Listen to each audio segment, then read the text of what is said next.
Why do you smell tears? I don't know what you're talking about. There's no onions being cut. There's no onions being cut around here. Alright, let's turn this down and we'll do this.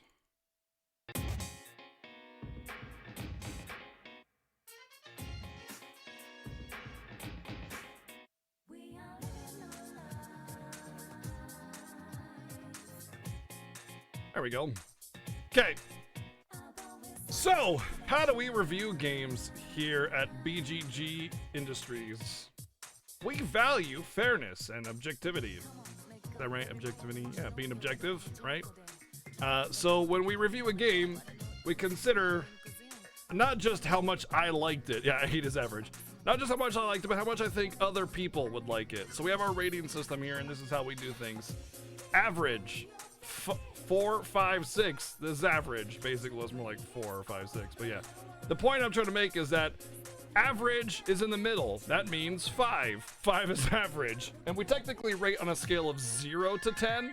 So if something is a 1, it's not the worst score. You can actually get a 0, and I think I have given some things a 0. So like a couple of games I gave like a 1, which was Star Ocean Story. I mean, there was some, but like it was pretty bad, you know? Like it was really bad. Quest 64, 11 out of 10, exactly. But yeah, like if you rate 7 on an average, this whole half of the score is meaningless. It means nothing. And the curve is more like this, and all you're doing is rating on a scale of 1 to 5. When you say 7 is average, really what you're doing is rating on a scale of 1 to 5, and 7 is just 2.5. So, you know, pointless. Pointless to try and argue because you're wrong. Anyway, that being said, when we talk about different scores, and chat's in the way a little bit here, so you can't see us as visuals, but basically the way this is written is that when we rate things, we talk about the era in which it's made. We talk about more than just how good certain parts of the visuals were, but all of the visuals, and that includes like character animations, like mouth movement, fighting animations, spell effects, environment detail. All those things are part of the visuals. It's not just like, wow, look at the picture of this game. This still image of the game looks really good.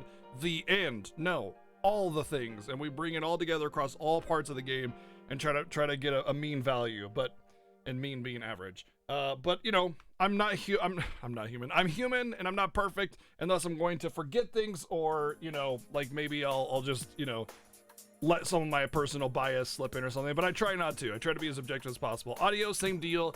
The lack of audio is still part of something that can be a negative effect on a game if it's in the wrong spot. But you know, kind of ambient sounds, OST, sound effects, just all the little audio quirks. In fact, one of the things about Yakuza Kiwami I really want to point out about the audio is during a lot of cutscenes when characters are like moving their arms around and stuff, you can hear the sound of clothes ruffling or like being brushed up against itself, because their suits, you know, are pretty tight and they rub up against each other as they move, and you can hear that little ruffle sound, and it's really, it's all over the place, and it's really well done. That's part of the audio that's good, and we'll get to that later. Gameplay includes all parts of gameplay, just navigating the map, how you get around, combat, mini games, the systems that you advance in, like the XP systems, skill systems, all that stuff. Story kind of includes side stories a little bit, or side content, but I mean, it's mostly just about the writing in general when it comes to that, not necessarily how compelling it is, but still has significance to the story score.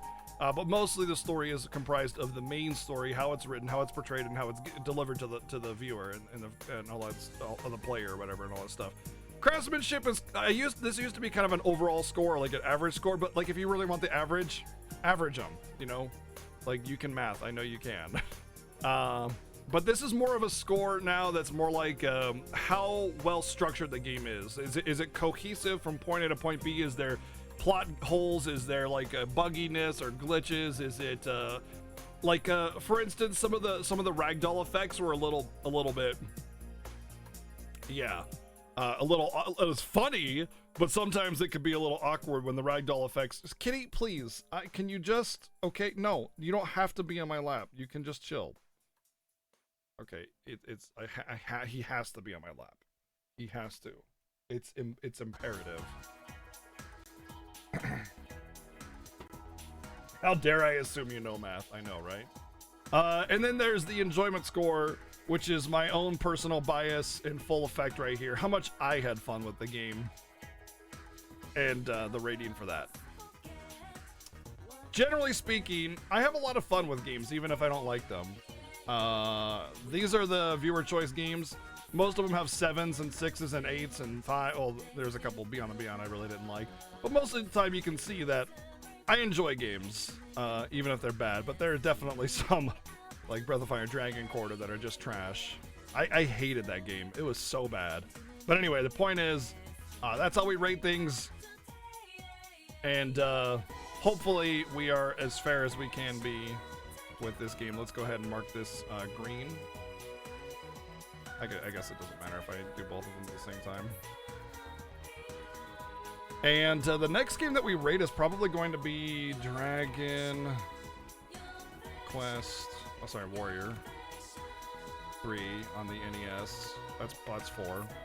That's probably going to be the next game that we rate, and then Romancing Saga PS2. Actually, we can do it right there. I don't have to type in.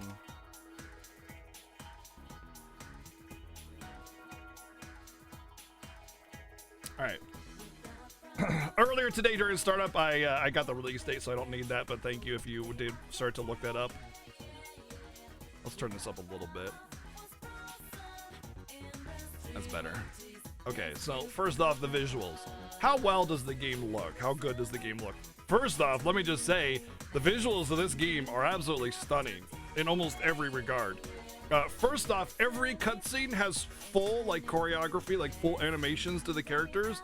There's never a point where it's just, like, two standing figures just with flapping mouths, you know? There's always some kind of arm movement or animation or interaction or something like that. The only time you get that is if it's like generic dialogue of an NPC, which I can totally understand. But even then, there's some kind of animation going, some kind of like idle animation or hand movement or mouth movement that's actually really good. The world design is insanely good. The world is beautiful. It looks just like freaking downtown Tokyo. Like it just like.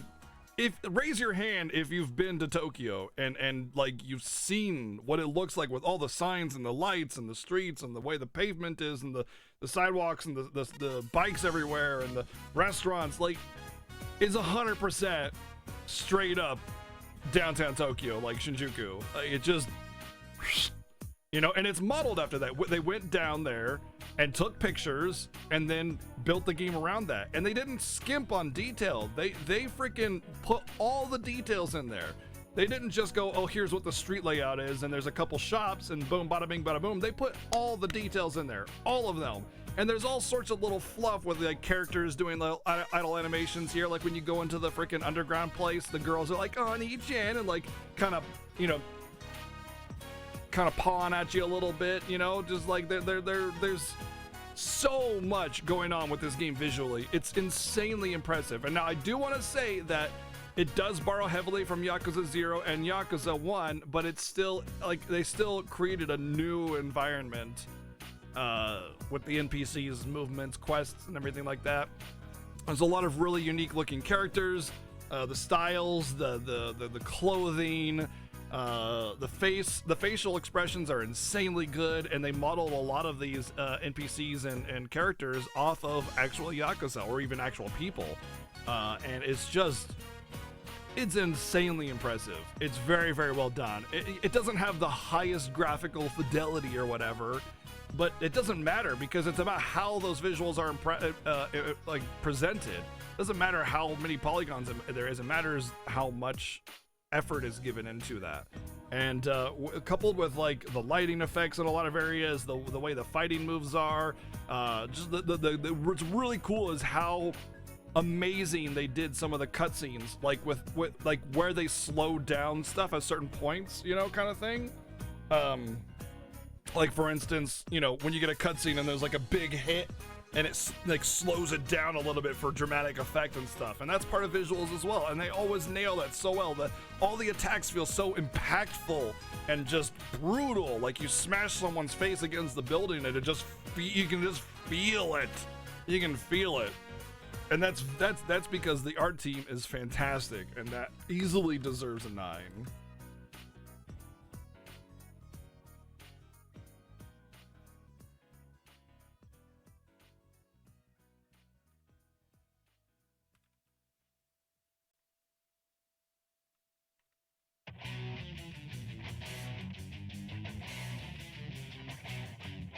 That's fine. That's enough. Audio. This is another great score for the game because the jams in this game are really, really, really good. But there is a few points where there's kind of like an awkward silence here and there.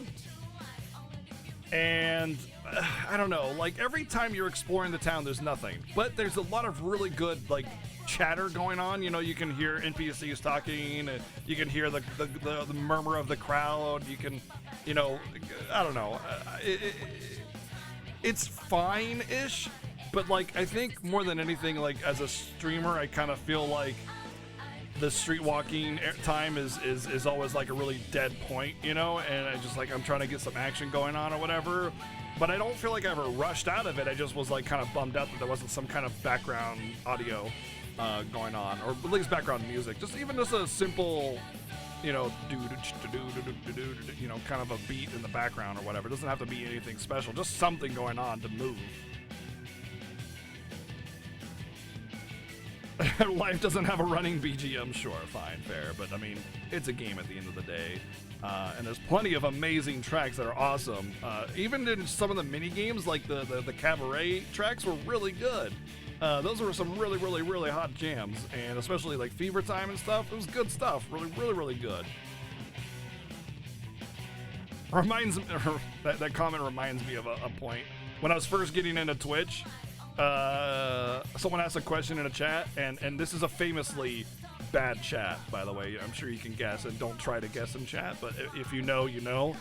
And I said, hey, you should look it up. Like, someone asked a question, it's like, you should look it up on Google, you know, because no one knew the answer. And then I got banned, and they said, should have stayed in the background, comma, guy. And I was just like, well, that's a nice introduction to Twitch. And I was about to sub to the guy. I was about to sub to him. I was like, you know, he seems cool, he seems into all the things I'm into. And then I didn't. He would have been my first sub ever, like 5-6 years ago or whatever. But anyway, yeah. If you know, you know, but I'm yeah. Famously bad chat, by the way. Famously bad chat. So. Anyway,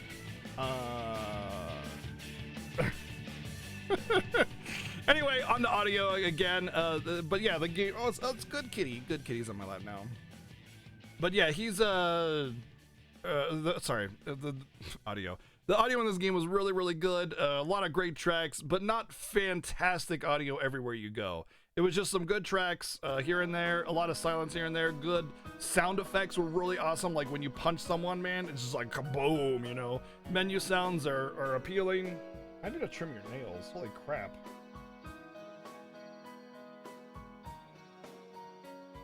Geez, just touching his toes is like murder on my hand. But anyway, I wouldn't say it's like absolutely stunning, but I would say it's definitely very, very good. So we're gonna give it a 7.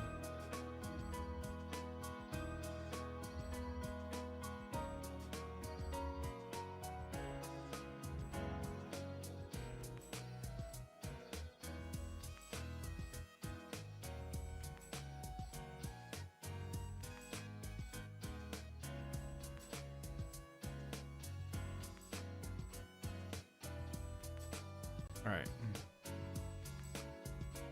Karaoke deserves 15 out of 10. True. I could put a little addendum. Karaoke is 15 out of 10. Gameplay, this isn't another. It is the first kind of harder thing to rate because there's so much going on here. There's so much going on here. There's a ton of mini games that are great. There's a couple mini games that were not so great, and that doesn't really affect the gameplay too much. But the fact that there's so much option in what you can do really enhances this score, because you don't have to golf, but you can. And while the golfing wasn't the best and the baseball wasn't the best, some of the other things are, you know, like crane game and the Majima mini game. And I really wanted to play that, but I was finished with the game. I was over it, you know. You can play poker, you can play blackjack, you can do the hostess mini game, make tons of money, so it's not only fun but also worth it. There's just a lot going on, but the main combat, the main gameplay was navigate the same streets. Of course, you have two cities to choose from, and fight a lot. Random encounters were a little bit too frequent, and some of the fighting wasn't quite as intricate as other Yakuza games, but I think the simplicity actually improved it. There's way too much going on in like Yakuza 0 with all the stances and stuff, and it just kind of felt like, I don't know, it felt like you could never really experience everything. It was always just like, well, there's 15 million things you can do, and you're never really going to do them all, and you're just going to get overly complicated information and not really enjoy it as much. However, one of the problems that I did have with this game was that some of the bosses were just kind of like dodge maniacs, and it's just like you got to punch until you luckily get a hit. And then I found the punch cheese, which kind of worked on every boss. Just throw a couple healing items out. Also, weapons and heat actions were super OP. All you had to do was have enough heat and press triangle and you win, which could lead to very easy Taranar cheese if you had enough. And I never really used it, but I mean, in the end, with Majima, we definitely did. So I mean, you know, there's I don't know. There's definitely a lot of flaws in the gameplay. It's not super fun, but it's definitely not dull. And you feel awesome whenever you do a heat action. You just wreck someone. But one of the things I didn't care for was that you had to spend XP to learn all the cool heat actions. Like, you do a quest for somebody and they become your ally so you can get their heat action, but then you have to spend points. It's like, the quest should have been enough to get their heat action, and doing the fighting training should have been enough to get the action. You should have just gotten it. That should have been your reward, but instead the reward was go grind experience to get it, and it's like, And I didn't really know exactly how to get certain types of experience either, and it doesn't really make that very clear. I think it was just kind of like everything's just sort of up in the air, so to that end, it kind of felt like if I had enough points, I bought something, and that was that. And it lacked a little bit more of a focused hand in that regard. So while I say the gameplay was great, it definitely had its flaws. But the main factor that I think enhances this score is the options that you have for gameplay. You know, there's the arcade, there's the baseball, there's the golf, there's the cat trying to get off my lap. There you go, buddy. I'm sorry, I'm talking. I'm doing a review! Ungrateful bitch. So we're gonna give it a 7.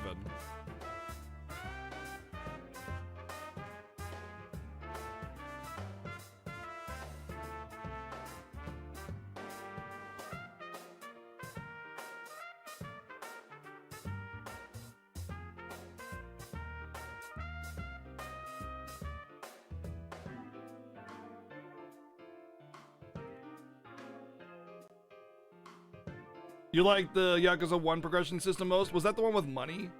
Because that was kind of a hit and miss for me. It was cool if you could get money, but not if you couldn't. And I didn't really feel like cheese and shakedown just to get money, you know?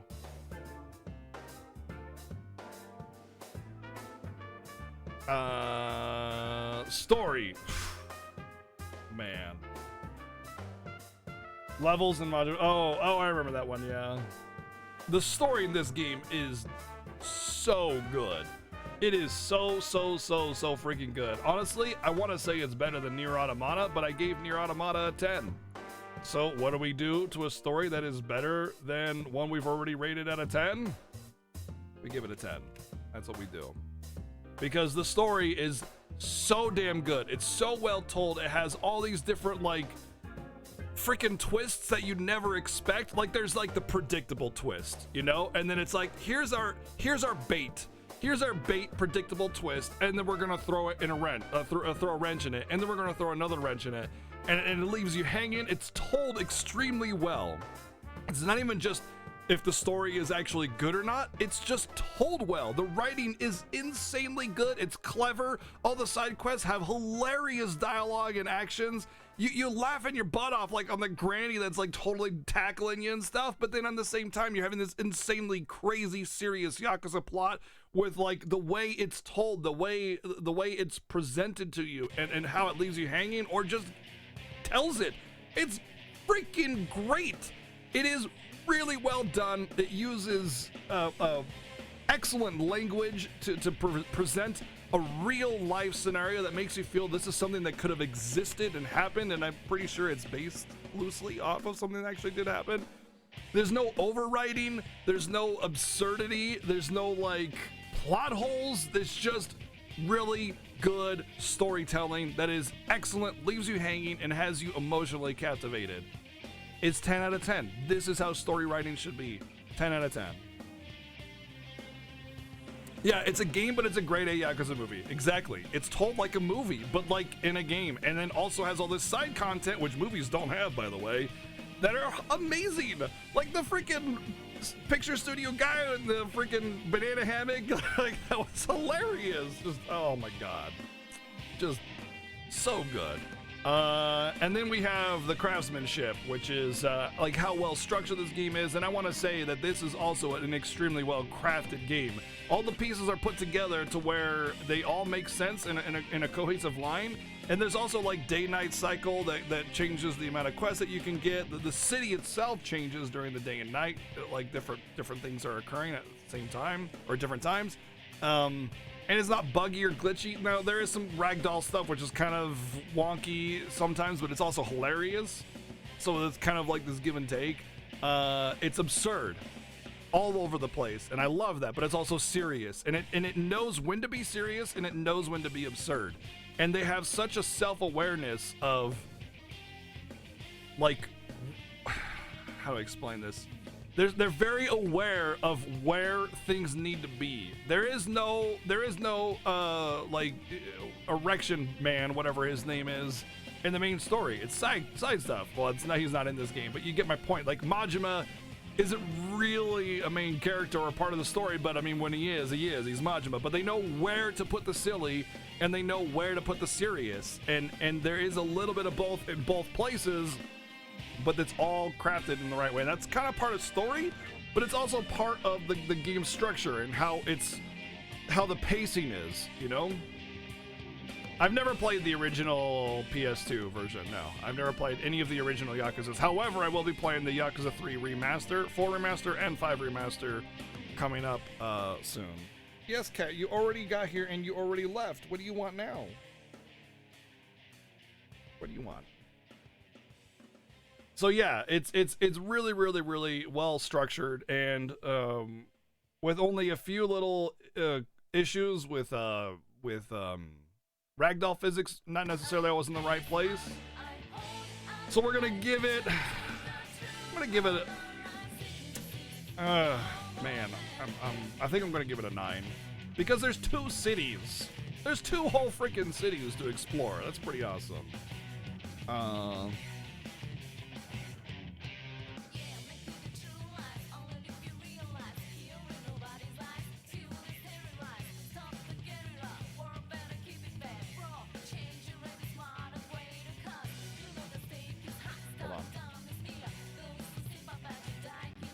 We need dashes here.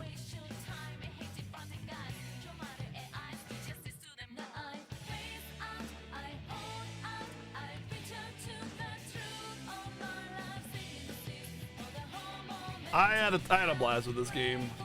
I'm every other freaking quest, I'm cracking up, I'm laughing my butt off, I'm having a good time. I shove the stick up the final boss's butt. Like come on, man.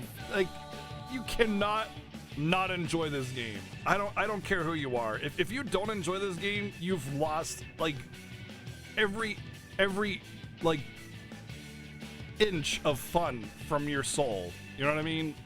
If you don't like the fighting, fine.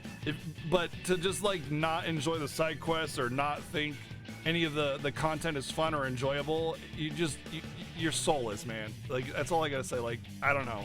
You can't not enjoy this game. I don't care who you are. Well, unless you just don't like video games, then whatever. I had a blast with it. Easy 8.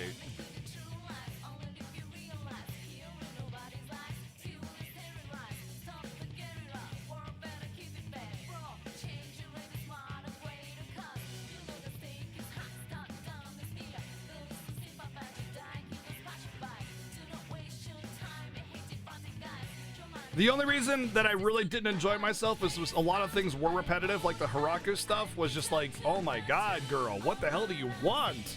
And then there was way too many like random Yakuza encounters and stuff on the street, and that kind of would drag on a bit. So some of the side quests weren't really super interesting, but I mean, like, you can't have 100% here, you know? So yeah, there you go. There's our full review for Yakuza Kiwami 2.